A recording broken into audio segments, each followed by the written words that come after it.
গল্পকথন by Kallol চ্যানেলে আপনারা শুনছেন আশাপূর্ণা দেবীর লেখা সত্যবতী ট্রিলজির প্রথম উপন্যাস প্রথম প্রতিশ্রুতি। আজ সপ্তদশ পর্ব। এই বাসা বদলানোর ইচ্ছে যে সত্যরই খুব আছে তা নয়। বাড়িটা সব দিক দিয়ে সুবিধের, কিন্তু ওই মাথার উপর প্রভু নিয়ে প্রজা হয়ে থাকাটাই তার বরদাস্ত হচ্ছে না। আর মজাটাও দেখো, নিজের বাড়িতে নিজের মতন থাকব তা নয়, ঝিটা এ বাড়ি ও বাড়ি করে যন্ত্রণা ঘটাতে থাকবে। ওকে ছাড়িয়ে দিলেও কতকটা সুরাহা হয় বটে, কিন্তু সেটাও ঠিক মনের সঙ্গে খাপ খায় না। মানুষটা দুষ্টু পাজি নয়, উপকারীও আছে, দোষের মধ্যে হচ্ছে অবোধ। আর অবোধ বলেই অতিরিক্ত কথা কয়, আর সেই কথার জ্বালাতেই ছেলে দুটোর কুশিক্ষা জন্মাচ্ছে। তা সেই কথাই বলে ছাড়িয়ে দিতে হবে পঞ্চুর মাকে। বলতে হবে, আমার ছেলেদের যদি তুমি শেখাও মা নয় রাক্ষসী, তাহলে তোমায় কি করে রাখি বলো তো বাছা? সামনের মাস থেকে অন্য কাজ দেখো। সেই কথাই ঠিক করে মনে মনে। এ বাড়ি ও বাড়ি আনাগোনার কথা তুলে আর খেলো হবে না, আসুক কাল সকালে। কিন্তু কাল সকাল অবধি অপেক্ষা করতে হল না সত্যকে। সেই সন্ধেতে এসে হাজির হল পঞ্চুর মা, সম্পূর্ণ অপ্রত্যাশিত এক বার্তা নিয়ে। এ কি, এ কোন বিপদ অপেক্ষা করছিল সত্যর জন্য? সন্ধ্যের আগে দুপুরের কথাটা তাহলে বলে নিতে হয়। দত্তগিন্নি পিচ করে পিক ফেলে বলেন, হ্যালা পঞ্চার মা, তোর মনিব গিন্নি বয়সে তো কাঁচা, ওরে তো অঙ্কার কিসের বল দেখিনি? দত্তগিন্নির চির মোসাহেব ভাগ্নে বউ হি হি করে হেসে বলে ওঠে, ওই কাঁচা বয়সেরই অঙ্কার গো মামি, নইলে অঙ্কার করার মতো তার কিছু দেখছি না। দত্তগিন্নি ভারী মুখে বললেন, হুম, এ বাপু বয়সের দেমাক নয়, এ স্বভাবের দেমাক। সংসারে ওর আর কে আছে রে পঞ্চার মা? পঞ্চুর মা এই বাড়িতে কোনোদিনই পঞ্চার মা বই পঞ্চুর মা শোনে না, তাই ওই অগ্রাহ্যের ভঙ্গি তার গা সহা। অতএব বিনয়ে বিগলিত হয়েই সে উত্তর দেয়, আর কে? ওই উনি, ওনার স্বামী আর দুটো 7-8 বছরের খোকা। তাই? কথাতেই আছে, মেঘা খেয়ে রোদ হয় তার বড় চড়চড়ানি, আর বউ হয়ে গিন্নি হয় তার বড় ফরফরানি। তা শাশুড়ি মাগি বুঝি মরেছে? পঞ্চার মা কৌতুকের ভঙ্গিতে বলে, বালাই ষাট, মরবে কেন? শাউরি আছে, শ্বশুর আছে, আছে সবই, দেশগ্রামে আছে। উনি বাসায় এসেছেন স্বামীপুত্র নিয়ে, স্বামী সাহেবের অফিসে চাকরি করে। বটে, তাই তো বলি, তাতেই তেজে মটোমটো। দেশ কোথায়? কোথায় কি বৃত্তান্ত কে শুধবে মা? পঞ্চুর মা মনে মনে সত্যর প্রতি স্নেহশীল এবং সমীহ পরায়ণ হলেও নিতান্তই দত্তগিন্নির সুও হতে মনিবের প্রতি অগ্রাহ্য দেখিয়ে বলে, গপ্প করবার সময় আছে তেনার?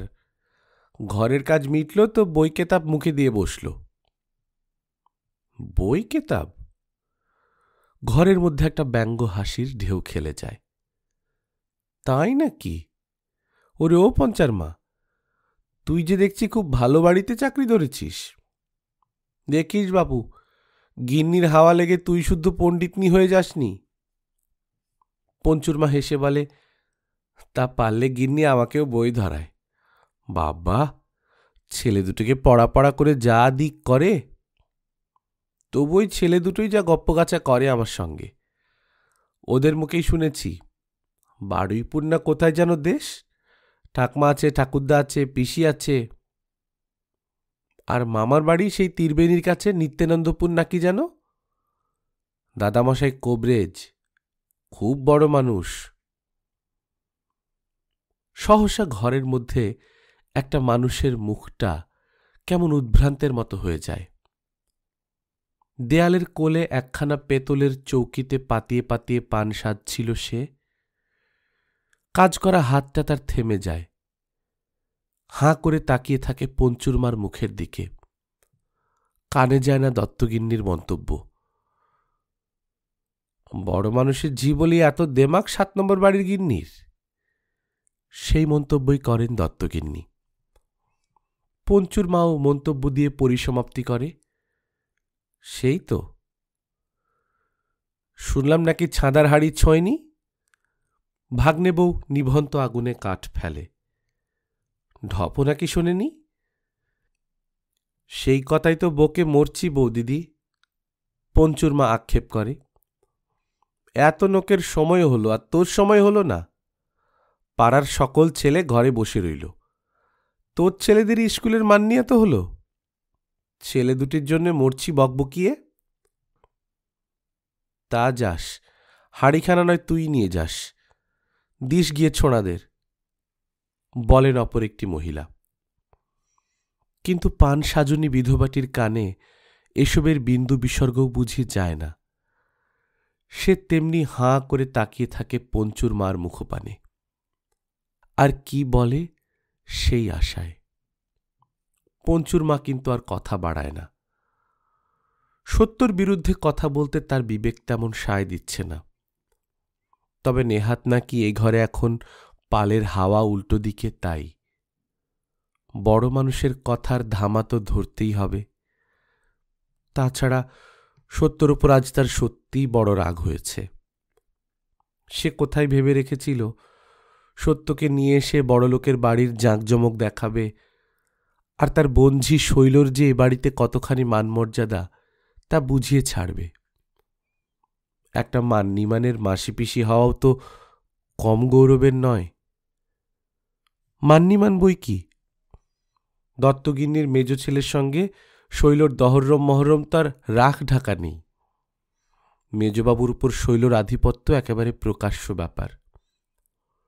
মেজ বউটাকে ঢিট রাখতে দত্তগিন্নি এ আগুনে রীতিমতো ইন্ধন দিয়ে চলেন। শৈলর জন্যে গন্ধ তেল গন্ধ সাবান সরবরাহ করা হয় দত্তগিন্নির নিজের ভাঁড়ার থেকে। শৈলর জন্য পানে খাবার সবচেয়ে দামি কিমা আসে গিন্নির খরচে।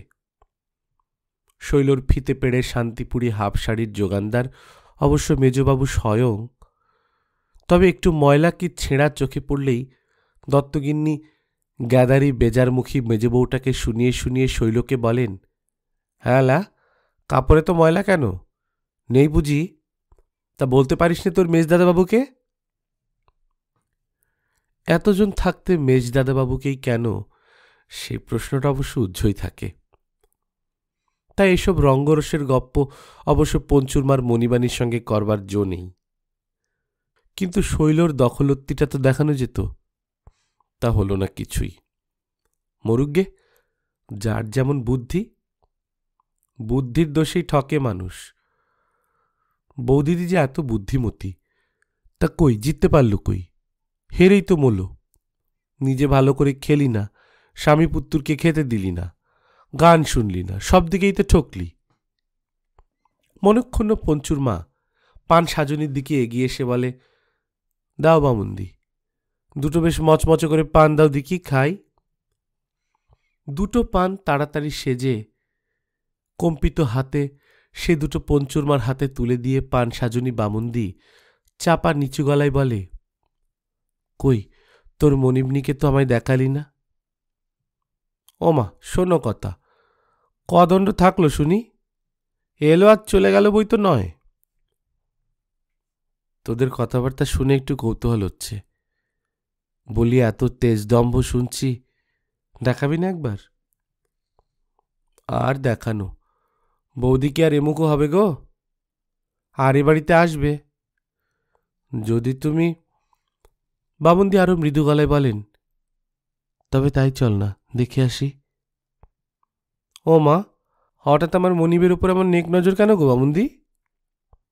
আস্তে, এক্ষুনি গিন্নির কানে উঠবে আর না করে বসবে।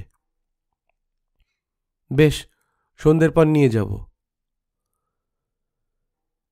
যাবার মুখটায় কিন্তু বামুন দিদি কেমন যেন বিচলিত হয়, আগ্রহটা যেন ঝিমিয়ে আসে তার। তখন বলে, থাকগে, কাজ নেই। ও মা, কেন? তখন অত করে মন করলে? হ্যাঁ, ঝোঁকের মাথায় তখন বলেছিলাম বটে, তা বলি কি, গেলে আবার এই গিন্নির যদি গোঁসা হয়। শোনো কথা, কে টের পাচ্ছে? তোমার আমার মতো চুনোপুটির খবর রাখতে ওনাদের দায় পড়েছে। কাজের বাড়িতে নানান গোলমাল, 10টা নতুন রাঁধুনি চাকরানি খাচ্ছে, ফাঁকি দেবার তো এই সুযোগ। না, ভাবছি গিয়েই বা কি হবে। শুনছি নাকি দেমাকি, রাঁধুনি পান সাজনির সঙ্গে যদি কথা না কয়।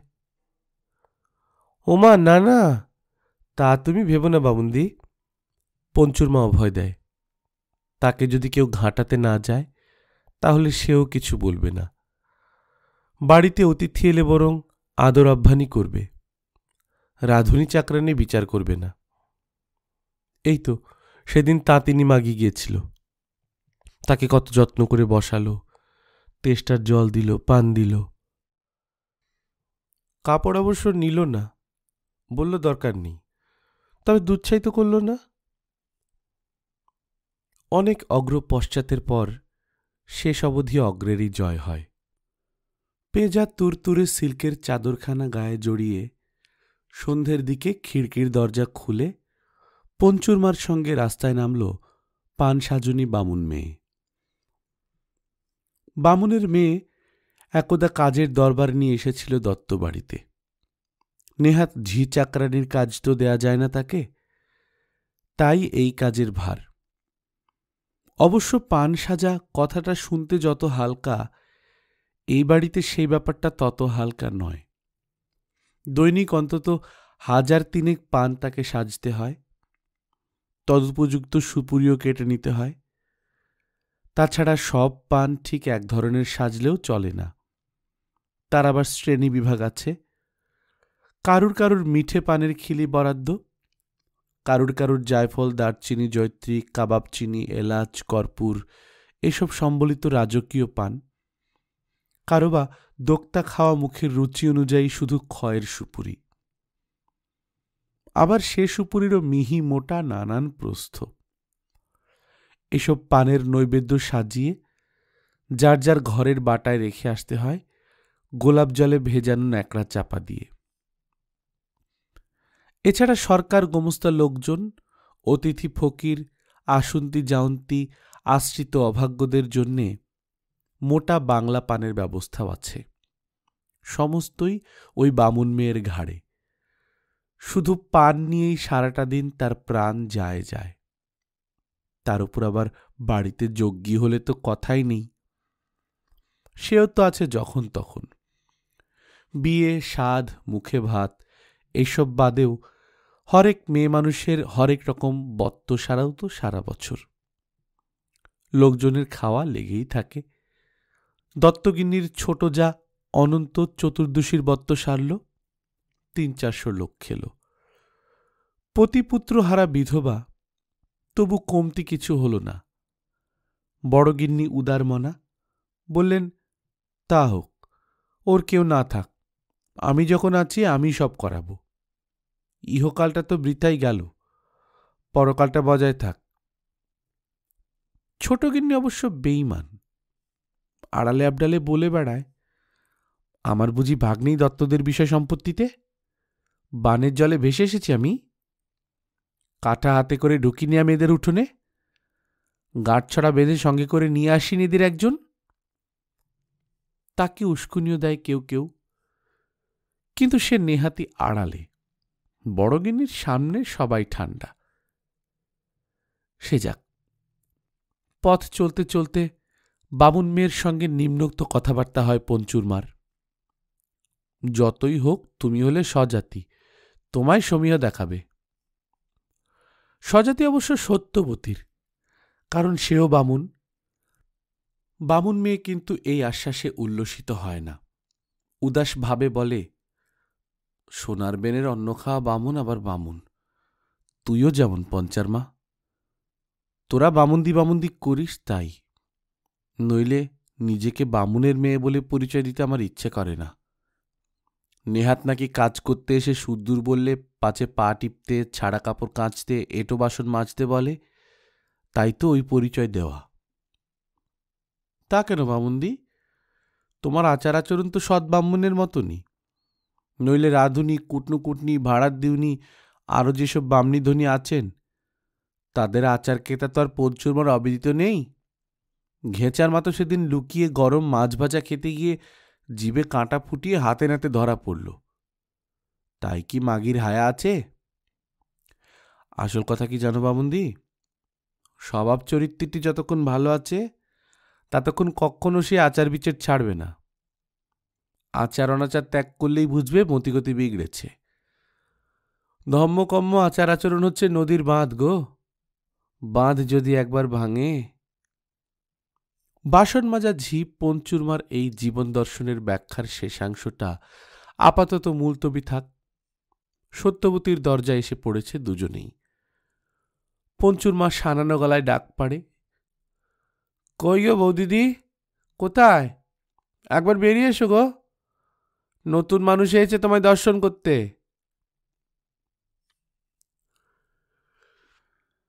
অনেকদিন নিতাইয়ের সঙ্গে দেখা সাক্ষাৎ নেই। ছাতাটা হাতে নিয়ে রোদের মধ্যে বেরিয়ে পড়ে নবকুমার। আজ ছুটির দিন, বাসায় আছে নিশ্চয়ই। নিতাই চলে যাবার পর প্রথম প্রথম নিতাইয়ের সামনে মুখ তুলে দাঁড়াতে লজ্জা করত। নিজেকে ভারী অপরাধী মনে হতো, কিন্তু সময়ে সবই সয়। সে লজ্জা একটু একটু করে কমেছে। সত্যবতী বারবার ঠেলে ঠেলে পাঠিয়েছে নেমন্তন্ন করতে। আর অবাক কাণ্ড, দিব্যি সহজভাবে নিতাইয়ের সঙ্গে কথা কয়েছে সত্য। নিতাই যা যা ভালোবাসে মনে করে করে রেঁধেছে, অনুরোধ উপরোধ করে খাইয়েছে। এইসব অসম সাহসিক কাণ্ডগুলো কি করে যে করে সত্য। যাক, আজ নবকুমার নিজেই যাচ্ছে। আজ বাড়িতে তেমন মন বসল না। সে যে পরশু সন্ধেবেলা পঞ্চুরমা কোথা থেকে একটা বিধবা মেয়ে ছেলে নিয়ে এসে বকবক করল, তারপর থেকেই সত্য যেন কেমন হয়ে গেছে। কথা নেই, বার্তা নেই, ছেলেদের সঙ্গে হাসি খুশি নেই, যেন কোন জগতে বাস করছে। কথাটা সত্যি, পরশু থেকে সত্য এক ধাঁধার জগতে বাস করছে। কাকে নিয়ে এলো পঞ্চুরমা? শুধু দত্তবাড়ির পান সাজুনি? তাহলে কি জন্যই বা এলো সে? সত্যকে দর্শন করার বাসনা এমন প্রবল হবার হেতু কি তার? তাই যদি হয়, মন খুলেই কথাই বা কইল কই? কেমন চেপে চেপে রেখে রেখে কথা, থেমে থেমে নিঃশ্বাস, ভেতরে যেন কত কি। ওকে কি সত্য আগে কোথাও দেখেছে? সত্যর খুব একটা চেনা মানুষের মতো কি দেখতেও? কিন্তু সে মানুষটার তো এমন পোড়া মূর্তি ছিল না। ওর নিয়তি কি শেষ অবধি আগুন হয়ে ওকে ঝলসা পোড়া করে ছেড়েছে? দুজনের মধ্যেই যেন উত্তাল ঢেউ, কিন্তু কেউই নিজে থেকে এগিয়ে এসে খপ করে হাত ধরে ফেলে বলে উঠল না, তুমি সেই না? পঞ্চুরমা ক্ষণ করে বলে উঠেছিল, কই গো বামুনদি, এত আগ্রহ করে এলে অথচ বাক্য কি নেই কেন? সেই বামুনদি আসতে বলেছিল, কথা কইতে তো আসিনি, দেখতে এসেছি। গলার শব্দটা কি সত্যর শোনা নয়? যেন অনেক সাগরের ওপারে অনেক যুগের আগে সত্য এই স্বর শুনেছে। তবু বলতে পারা যায়নি, আমার চোখকে তুমি ফাঁকি দিতে পারবে না গো, আমি বড় ধুরন্ধর মেয়ে। বাধা অনেক, হয় কি নয়, নয় কি হয়, এর আলো আঁধারির বাধা, সমাজ সামাজিকের বাধা, অবস্থার তারতম্যের বাধা, সর্বোপরি পঞ্চুরমার উপস্থিতির বাধা। সেটাই হয়েছিল বোধ করি সব থেকে বড় বাধা। হঠাৎ একলা দুজনে মুখোমুখি দাঁড়ালে হয়তো অন্য বাধাগুলো মুহূর্তে খসে পড়ত, হয়তো দ্বিধামাত্র না করে ঝপ করে বলে ফেলা যেত, শেষ অবধি তাহলে এই হাল হয়েছে। বেশ ভালো, সুখটা করলে ভালো। আগে হলেও বলতো অনেক যুগ আগে ছেলে মানুষ ছিল সত্য, এখন তো নেই, তাই সেসব হলো না। খানিক পরে পঞ্চুর মা হাই তুলে বলল, চলো তাহলে বামুন্দি, তোমাকে দুয়ার অব্দি এগিয়ে দিয়ে আমি ঘরে যাই। সারাটা দিন রপ্তানি গেছে, চোখ ভেঙে ঘুম আসছে। চলো বলে উঠে পড়েছিল সে, বলেনি আর একটু থাকি না, সত্যও বলেনি আর একটু বসো না। সেই অবধি বিমনা হয়ে রয়েছে সত্য। নবকুমার বলেছিল, পঞ্চুর মার সঙ্গে ওই মাগিটা কে এসেছিল? কোন? কথা শেষ করতে পারেনি। তীব্র স্বর থামিয়ে দিয়েছিল তাকে। ছেলেপেলের সামনে অভব্যের মতন কথা কও কেন? বলেছিল সত্য। আর তদবধি যেন সত্য চিন্তামগ্ন। ছুটির সকালটা দুদণ্ড রান্নাঘরের দোরে বসে গল্প করতে কত ভালো লাগে। মন মেজাজ ভালো থাকলে সত্য অপূর্ব। সত্যি বলতে মন মেজাজ ভালো না থাকলেও কি যে এক আকর্ষণ নবকুমারকে যেন দড়ি দিয়ে বেঁধে রাখে। নেহাত অফিসের সময়টুকু ছাড়া বাড়ি থেকে বেরোতে ইচ্ছে করে না। তুড়ু খোকার পড়াটড়াগুলো একটু দেখতে হয়, কারণ মাস্টারমশাই আজকাল আর নিয়মিত আসেন না। কিন্তু ওই ছাই কর্তব্য কর্মটর্ম তেমন ভালো লাগে না, এক যা বাজার করাটা একটু ভালো লাগে। তা বাদে ইচ্ছে হয় দুজনে মুখোমুখি বসে থাকি, তা হবার জন্যই। সত্যি সংসার করাটা এত ভারী করে তোলার দরকারটাই বা কি? হাসলাম, গল্প করলাম, খেলাম, ঘুমোলাম, চুকে গেল। তা নয়, রাত দিন 10-এর একজন হবার সাধনা করো, ছেলেদের মানুষের মতন মানুষ করে তুলবার চেষ্টা করো, মানমর্যাদা রইল কি গেল তাই ভেবে মাথা খারাপ করো। কেন রে বাবা? গা ভুঁই ছেড়ে বাসায় এসে তাহলে লাভটা কি হলো? আমোদ আহ্লাদে থাকা যাবে বলেই না আশা। এই যে সেদিন শুনল আপিসের বন্ধু রামরতনবাবু তার পরিবারকে নিয়ে নাকি থিয়েটার দেখতে গিয়েছিল, নিমাই সন্ন্যাস পালা। রামরতনের পরিবার নাকি দেখতে দেখতে কেঁদে বুক ভাসিয়েছে, বাড়ি এসে 3 দিন ধরে কেঁদে মরেছে। নবকুমার সত্যকে ধরে পড়েছিল দেখতে যাবার জন্যে, গেল না। বলে কিনা এখন মাসের শেষ, হাতের টানাটানি, থিয়েটার যেতে তো পয়সা লাগবে। তাছাড়া তুড়ু খোকাকে নিয়ে সমস্যে, ওদের দেখবে কে রাত অবধি? ওদেরও নিয়ে যাবার কথা তো উড়িয়েই দিল। ছেলেদের ঘোড় দৌড়ের খেলা দেখাতে নিয়ে যেতে চেয়েছিল নবকুমার, তাও বারণ। কেন যে সত্য এরকম? 1 যুগ ধরে মনকে এই প্রশ্নই করে চলেছে নবকুমার। আজ কপালটাই অভাগ্যের। নিতাইয়ের সঙ্গে দেখা হলো না। কোথায় গেছে? তার মেসের এক ভদ্রলোক বললেন, জানি না মশাই, মানুষের সঙ্গে তো মিশতেই চান না নিতাইবাবু। ভাবগতিকও তেমন ভালো ঠেকে না আমাদের।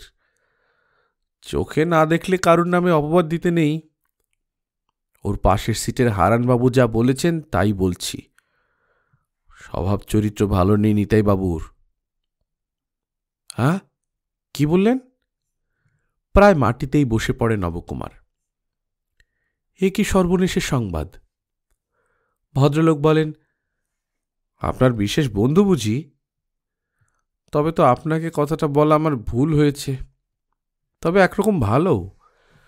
দেখুন, আপনি যদি বুঝিয়ে সুঝিয়ে সুপথে আনতে পারেন। অবশ্যই ওপর থেকে ফেরানো বড় শক্ত কথা। মনের মধ্যে একটা দারুণ যন্ত্রণা নিয়ে ভবতোষ মাস্টারের কাছে যায় নবকুমার। বোধ করি এই প্রথম সে সত্যর নির্দেশ ব্যতীতই একটা কাজ করে ফেলে। মাস্টার একখানা বই সামনে রেখে উপুড় হয়ে পড়ে তা থেকে খাতায় কী সব লিখে নিচ্ছিলেন। নবকুমার কাছের গোড়ায় বসে পড়ে বিনা ভূমিকায় বলে ফেলে, ভয়ানক একটা বিপদে পড়ে আপনার কাছে এসেছি মাস্টারমশাই। মাস্টার চমকে ওঠেন। কি হল? কারোর অসুখ বিসুখ নয় তো? সত্যবতী ফেন গালতে গিয়ে পুড়ে যায়নি তো? উঠোনে আচার খেয়ে পড়ে যায়নি তো? চকিত হয়ে বলেন, বসো বসো, আগে স্থির হও, ব্যাপারটা কি? ব্যাপারটা গুরুতর, নিতাইয়ের চরিত্রদোষ ঘটেছে। কি ঘটেছে নিতাইয়ের? ঝোঁকের মাথায় কথাটা বলে ফেলেই লজ্জা পায় নবকুমার। এবার মাথাটা চুলকে নিচু গলায় বলে, আগে আজ গিয়েছিলাম নিতাইয়ের মেসে, তা দেখা হলো না।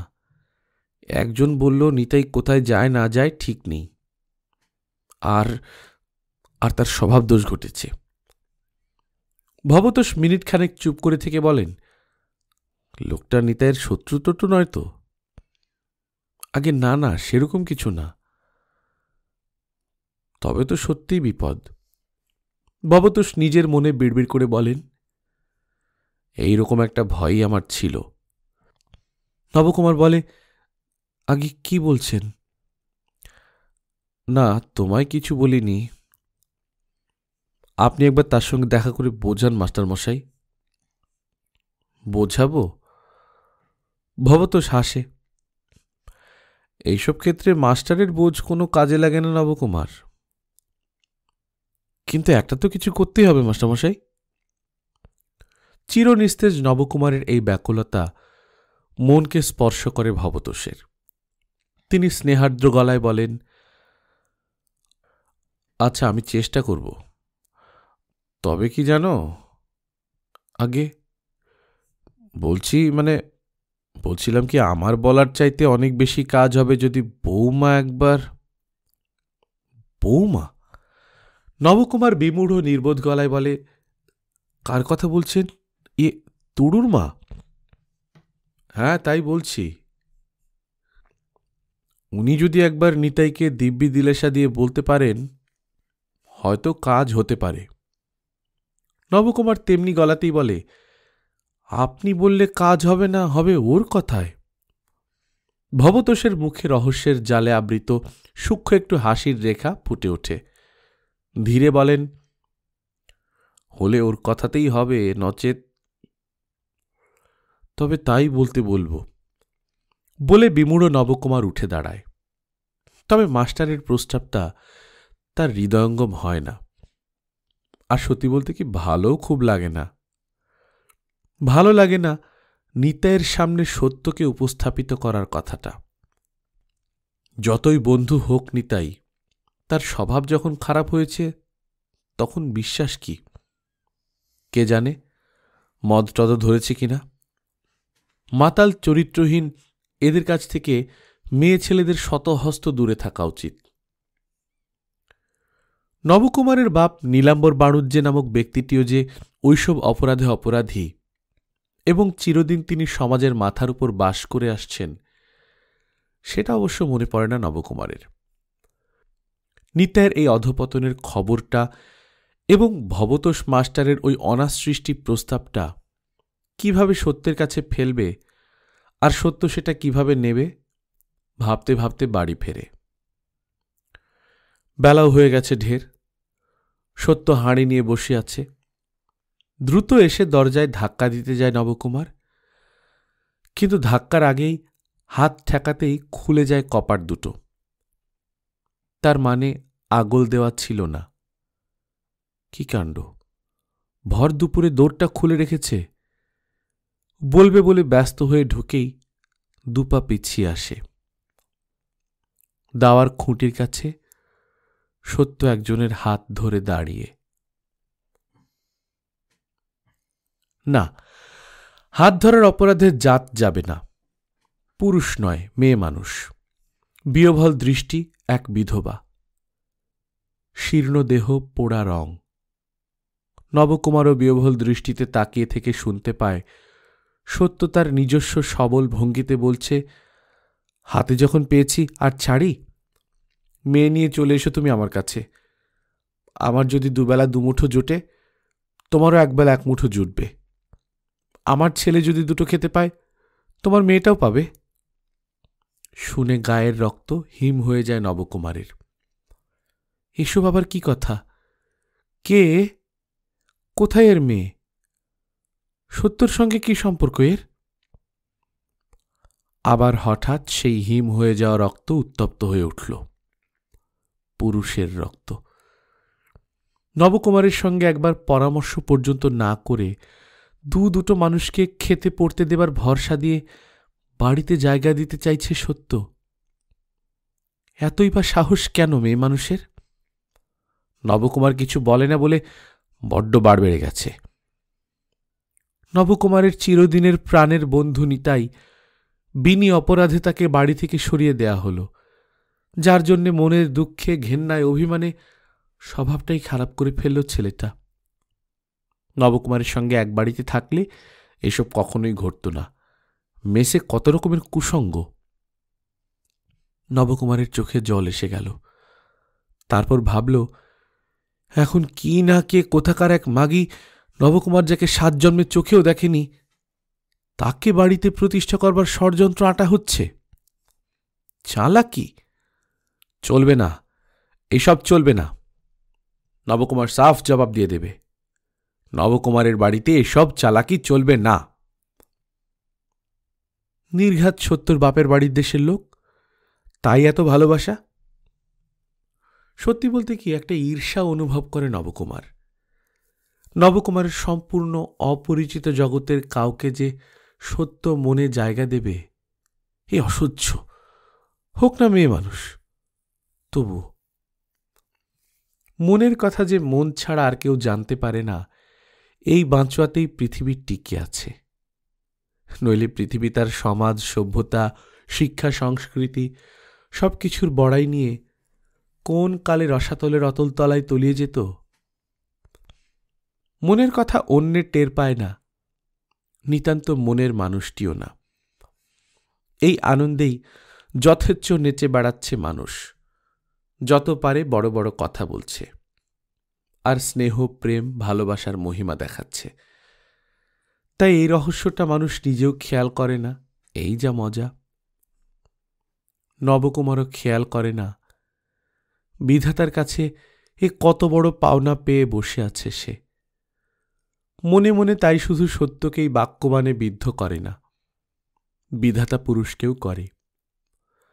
করে। বিধাতা নবকুমারকে পুরুষ আর সত্যকে মেয়ে করেছেন বলে। সহ্য হচ্ছে না, এই হাত ধরা দৃশ্য আর সহ্য হচ্ছে না। গলা ঝাড়ার শব্দ করল নবকুমার। এতক্ষণ সত্য নিজের ঝোঁকে ছিল, খেয়াল করেনি। আরেকজন তো দরজার দিকে পিঠ করে দাঁড়িয়ে। গলার শব্দে উভয়ই সচকিত হল। বিধবাটি একটু সরে গেল, আর সত্য ধরা হাতটা ছেড়ে দিয়ে হাত তুলে মাথার কাপড় টানল। বুদ্ধিমতী সত্য অবশ্য তক্ষুনি হৈ হৈ করে আবির্ভূতা মহিলার পরিচয় দিতে এলো না স্বামীর কাছে। তাছাড়া লজ্জাশরম বলেও তো কথা আছে। গুরুজনের সামনে বরের সঙ্গে কথা বলা চলে না। তাই মাথার কাপড়টা টেনে গলা নামিয়ে আস্তে আস্তে বলল, চলো বউ, ও ঘরে গিয়ে বসবে, চলো। নবকুমার ভেবেছিল যা বলবে গলা চড়িয়ে বলবে, যাতে ওই মেয়ে মানুষটার কানে পৌঁছয়, যাতে সে বুঝতে পারে বাড়ির প্রকৃত কর্তা কে। আর এও বুঝতে পারে বৃথা আশায় প্রলুব্ধ হয়ে কোনো লাভ নেই তার। সত্য ছেলে মানুষ, না বুঝে সুঝে কি না বলেছে সেটি ধোপে টিকল না। এই সবই আশা করেছিল নবকুমার, কিন্তু গলা চড়ল না। শুধু চড়ল না নয়, প্রায় বাক্সফুটতেই হল না। একটা গমগমে রাগ রাগ ভাব নিয়ে চান করে খেতে বসল। ভাতের থালা ধরে দিয়ে সত্য প্রশ্ন করে, এত বেলা অবধি গিয়েছিলে কোথায়? নবকুমার পাতের উপর হুশ করে সমস্ত ডালটা একসঙ্গে ঢেলে ফেলে ভাত মাখতে মাখতে গম্ভীর গলায় বলে, যেখানেই যাই না, তোমার কাছে তার কৈফিয়ত দিতে হবে নাকি? শোনো কথা, কি কথার কি উত্তর? কৈফিয়ত দিতে হবে এ কথা কে বলেছে? নাইতে খেতে বেলা গড়িয়ে গেল তাই শুধোচ্ছি। না, শুধোতে হবে না। তেমনি গলাতে চালিয়ে যায় নবকুমার, শুধোবার কোনো এখতিয়ার নেই তোমার। কি জন্যে শুধোবে? তুমি আমায় মেনে চলো, যে আমি তোমায় মেনে চলব? সত্য অবাক হয়ে বলে, রোদের তাতে হঠাৎ মাথাটা গরম হয়ে গেল নাকি? কি বকছো আবোল তাবোল? আবোল তাবোল? আবোল তাবোল বকছি আমি? আর নিজে যখন বলা নেই কওয়া নেই। গলা চড়াবার ব্যর্থ চেষ্টায় বিষম খায় নবকুমার। অগত্যায় তখন সত্যর চিকিৎসাধীন হতে হয় সত্যর বীর পুরুষ স্বামীকে। জল বাতাস মাথায় ফু, ধাতস্থ হতে সময় লাগে। আর ধাতস্থ হওয়া মাত্রই সত্য নিম্নস্বরে বলে, সংসারে আর দুজন মানুষ বাড়ল, একটু জানিয়ে রাখছি তোমায়। নইলে যেমন মতিবুদ্ধি তোমার, হঠাৎ হইচই লাগাবে, কে এরা, কোত্থেকে এলো, কেন এলো। নবকুমার বলতে পারত, তা সে কথা তো জিজ্ঞেস করবই আমি, সত্যি তো। এরা কে, কোত্থেকে এলো, কেন এলো? আর আমি বা কেন খামোকা দুটো মানুষকে সংসারে জায়গা দিতে যাব? বলতে পারল না। সেই বিষম খাওয়া ধরা গলায় বলল, তা আমাকে জানাবার কি আছে, তুমি যা ভালো বুঝবে। কার গলা? নবকুমারের। নবকুমার এই কথা বলল কেন? এতক্ষণ ধরে এই কথাটা বলবার জন্য কি মহলা দিচ্ছিল নবকুমার মনে মনে? সেদিন পঞ্চুরমার সঙ্গে একবারের জন্য দেখা করে গিয়ে পর্যন্ত দত্তবাড়ির পান সাজনির প্রাণটা কেন যে দেয়ালে মাথা কুটতে চাইছিল তা ভগবানই জানেন, আর তার সাক্ষীও শুধু তিনি। তাই আবার যখন এদিন সে দিনে দুপুরে পঞ্চুরমাকে ধরে বসল, চুপি চুপি আরেকবার আমায় নিয়ে যাবি? তখন পঞ্চুরমা হাঁ হয়ে গেল, বলল, হ্যাঁ গা, সেদিন তো কথাই কইলে না, আজ আবার যাব বলছে মানে? কি জানি পঞ্চুরমা, মনটা কেমন টানছে। আমার একটা ছোট বোন ছিল, অনেকটা তেমনি দেখতে। পঞ্চুরমা বোধ করি একটা তবু মানে পেয়ে আশ্বস্ত হয়। তবে এই প্রশ্ন তোলে, দিনে দুপুরে চুপি চুপিটা সম্ভব কি করে? সে বুদ্ধি পান সাজনই দিয়েছে। কালীতলায় যাওয়ার নাম করে বেরিয়ে পড়া। ঠনঠনের মা কালা জাগ্রত কালী, তার কাছে সময় অসময় যায়ও সবাই। দূরও বেশি নয়, এই তো একটু গেলেই। দেবী দর্শনই এসেছিল পান সাজনী বামুন দিদি, আর সে দর্শন তার মিলেও ছিল। তারপর তো সেই নবকুমারের প্রবেশ। শঙ্করী বলে, ঠাকুরজি, ঠাকুরজি বলে ডাকবার মুখ নেই ভাই, তবু বলতে বড় স্বাদ যাচ্ছে তাই বলছি। মিথ্যে ছেলে মানুষই করো না ভাই সত্য ঠাকুরজি, তুমি যা বলছো তা হবার নয়। হবার নয়? সত্য জোরালো গলায় বলে, কিন্তু কেন হবার নয় সেই কথাটা আমায় বলে বোঝাও কাটোয়ার বউ। ভুল ভ্রান্তি মানুষই করে, তা বলে কশ্চিনকালে সেই ভুল শোধরাতে পারে না। শোধরাবো বললেই হলো, সমাজ সে আবদার শুনবে? মেয়ে মানুষ যে মাটির পাত্র ঠাকুরজি, ও তো ছুঁত গেলেই গেল। মেয়ে মানুষ যে মাটির পাত্র, এ কথা বুঝি বিধাতা পুরুষ তার গায়ে দেগে দিয়ে ধরাভূমিতে পাঠিয়েছিল? সত্য তীক্ষ্ণ স্বরে বলে, আর ব্যাটার ছেলেকে সোনার বাসন বলে ছাপ মেরে পাঠিয়েছিল, তাই তাদের বেলা যা করুক তাই বাবা।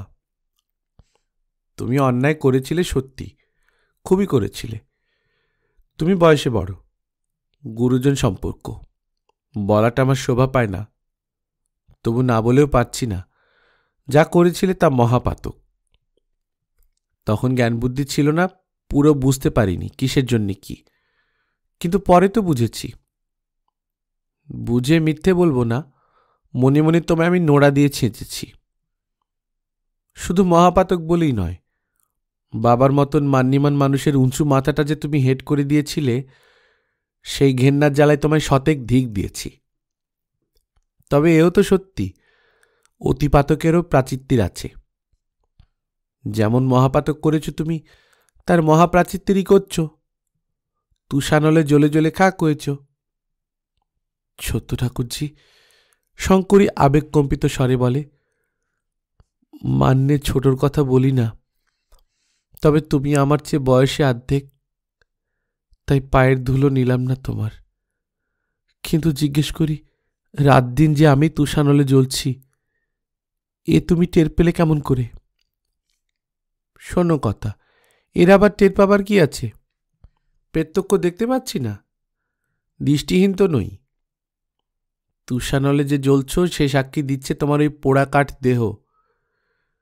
কি সোনার বর্ণ ছিল, কি মোমে গড়া দেহ ছিল তোমার, সেটা তো আর ভুলিনি। তা যাক, রূপ গেছে বালাই গেছে, থাকলে কি আর ধুয়ে জল খেতে? ওই রূপই কাল হয়ে দংশন করেছে তোমায়। গেছে যাক, কিন্তু শরীর স্বাস্থ্যটা তো দেখতে হবে। গলায় দড়ি দিয়ে ঝুলে ইহকালের বালাইটা যখন ঘোচাওনি। শঙ্করী কাতর কণ্ঠে বলে, সে ইচ্ছে কি আর হয়নি ঠাকুরজি? রাত দিন হয়েছে, কিন্তু পারিনি। ওই পেটের জঞ্জালটাই পায়ের বেড়ি হয়েছে। আমি না হয় মহাপাতকী, ওর আর অপরাধটা কি? ত্রিজগতে তো কেউ নেই ওর। মরে ওকে কোথায় ভাসিয়ে দিয়ে যাব? সত্য ঝঙ্কার দিয়ে বলে, যাক, শেষ উমতিটুকু যে হয়েছিল তাও মঙ্গল। একে তো ওই পাতকের বোঝা, তার উপর আবার আত্মঘাতী মরণের পাপ, নরকেও ঠাঁই হতো না। যাগে মরুগে, গতস্য শোচনা নাস্তি। এখন সোজা কথা হচ্ছে, এ যাবৎ যা করেছ করেছ, এখন আমার চোখে যখন ধরা পড়েছে, আর তোমার সুদূরের দাস্যবৃত্তি করা চলবে না। শঙ্করী বিষণ্ণ হাসি হেসে বলে, বয়স হয়েছে, ছেলেপুলের মা হয়েছ, তবু স্বভাবটি তোমার দেখছি ঠিক তেমনি ডাকাবুকো আছে সত্য ঠাকুরজি। কিন্তু জগৎকে চিনতেও বাকি আছে। আমায় ঘরে ঠাঁই দিলে তোমাকে কি আর কেউ ঘরে ঠাঁই দেবে? হঠাৎ সত্যর মুখটা উজ্জ্বল হয়ে ওঠে, একটু মুখ টিপে হাসে সে, তারপর বলে, কে ঘরে ঠাঁই দেবে না, তোমার নন্দাই? বালাই ষাট, তা বলছি না, তিনি তোমায় চিরকাল রাজরানী মাথার মণি করে রাখুন। এই সমাজের কথা বলছি। জানাজানি হয়ে গেলে, জানাজানি হয়ে যাবার আবার কি আছে কাটোয়ার বউ? আমি কি লুকোছাপি করব নাকি? আমি তো ঠিক করেছি আজই বাবাকে পত্তর দেব। বাবা, এই কাজ করেছি আমি, এখন মারতে হয় মারো, কাটতে হয় কাটো, রাখতে হয় রাখো। বাবা শব্দটা শুনেই শঙ্করী সহসা দুহাত জোড় করে কপালে ঠেকায়। সেই বাবা নামক মানুষটার উদ্দেশ্যে কি, না ভগবানের উদ্দেশ্যে? বোধ করি ভগবানেরই উদ্দেশ্যে। সাহস করে সেই বাড়ি, সেই মানুষগুলো, সর্বোপরি সেই দৃপ্ত মূর্তি দেবোপম ব্যক্তিটি সম্পর্কে কোনো প্রশ্নই করতে সাহস হচ্ছিল না শঙ্করীর। ভয়, লজ্জা, অপরাধের সংকোচ এসব তো আছেই, তার উপর এক আশঙ্কার আতঙ্ক। যদি প্রশ্ন করতে গিয়ে শোনে মানুষটা নেই, সে বড় ভয়ঙ্কর। কিন্তু সত্য বলছে বাবাকে পত্তর লিখব, তাই কপালে হাত ঠেকিয়েছে শঙ্করী। আতঙ্কটা যাবার সঙ্গে সঙ্গে ভয়, লজ্জা, সংকোচ সবাই যেন একটু সরে দাঁড়ায়, যেন শঙ্করীর অবস্থা দেখে দয়া হয়েছে ওদের। তাই শঙ্করী ঈষৎ ইতস্তত করেই বলে, মামা ঠাকুরের শরীরগতিক মঙ্গল? শরীরগতিক? সত্য নিঃশ্বাস ফেলে বলে, খুব ভালো নয়, তবে মানুষটাকে তো জানো, ভাঙব তবু মচকাব না। নইলে মা মারা যাবার পর থেকে ভেতর ভেতর দেহ ভেঙে গেছে। কলকাতায় আসার আগে দেখা করে এলাম তো। মা মারা যাওয়া? শঙ্করী ভাবে, এই মা রামকালীরই মা, দীনতারিণী। ভাবে, তা তিনি মরবেন এটা তো আশ্চর্যও নয়, দুঃখেরও নয়। তবে নাকি রামকালী হৃদয়বান পুরুষ, মাতৃশোককে মর্যাদা দিয়েছেন। তবু বলে, তিনি জ্ঞানবান মানুষ, তিনি এত কাতর হয়েছেন। তা বড় দিদিমা মারা গেছে কদিন হল? বড় দিদিমা? সত্য ভুরু কুঁচকে বলে, ঠাকমার কথা শুধোচ্ছ? ঠাকমা মারা গেছেন এই কবছর যেন হলো। আমি আমার মার কথা বলছি। মা তো চলে গেছেন। সত্য চুপ করে যায়। গলার কম্পন কেউ ধরে ফেলবে, এতে সত্যর বড় লজ্জা। শঙ্করী স্তম্ভিত দৃষ্টিতে তাকিয়ে বলে, মেজমামিমা মারা গেছেন? সত্য নীরব, সত্য নত দৃষ্টি। অনেকক্ষণ পরে শঙ্করী একটা পরিতাপের নিঃশ্বাস ফেলে বলে, কতদিন হল? এই আমার বড় খোকা তখন আতুড়ে। আস্তে আস্তে উদ্বেলিত নিঃশ্বাস শান্ত হয়ে যায়। ক্রমশ ধীরে ধীরে কখন যে নিঃশ্বাস ফেলার ধাপ থেকে গল্প করার অবস্থায় এসে পৌঁছে গেছে ওরা, তা ওদের নিজেদেরই খেয়াল থাকে না। অতীতের স্মৃতি রোমন্থনে সময়ের জ্ঞান হারায় বুঝি। শঙ্করী প্রশ্নকর্ত্রী, ছোট্ট উত্তরদাত্রী। শঙ্করী যেন গভীর সমুদ্র হাতড়ে হাতড়ে কি এক হারানো মানিক খুঁজতে চাইছে, আর সত্য যেন সেই শঙ্করীর প্রশ্নের হাতড়ানির মধ্য দিয়ে ফিরে পাচ্ছে তার হারানো শৈশবকে। নিত্যানন্দপুরের রামকালী কবরেজের অন্তঃপুরটা না একদা সশস্ত্র প্রহরী বেষ্টিত অন্ধকার কারাগারের মতো লাগত শঙ্করীর। তবে আজ সেই অন্তঃপুরটা আলোকোজ্জ্বল স্বর্গের মতো মনে হচ্ছে কেন তার? সেই স্বর্গকে স্বেচ্ছায় হারিয়েছে শঙ্করী। ভাঙা মাটির বাসনের মতো হেলায় পথের ধুলোয় আছড়ে ফেলে দিয়ে চলে গিয়েছে শয়তানের ছলনার স্বর্গে। গল্পকথন বাই কল্লোল চ্যানেলে আপনারা শুনছেন আশাপূর্ণা দেবীর লেখা সত্যবতী ট্রিলজির প্রথম উপন্যাস প্রথম প্রতিশ্রুতি। আমরা নিয়মিত গল্প পাঠ করে শোনাচ্ছি। আপনারা যারা প্রথমবার মতো শুনছেন কাইন্ডলি সাবস্ক্রাইব করে নেবেন। গল্প পাঠ ভালো লাগলে বন্ধুদের সঙ্গে শেয়ার করবেন। নিজে ভালো থাকবেন, আশেপাশের লোকজনকে ভালো রাখবেন। টাটা।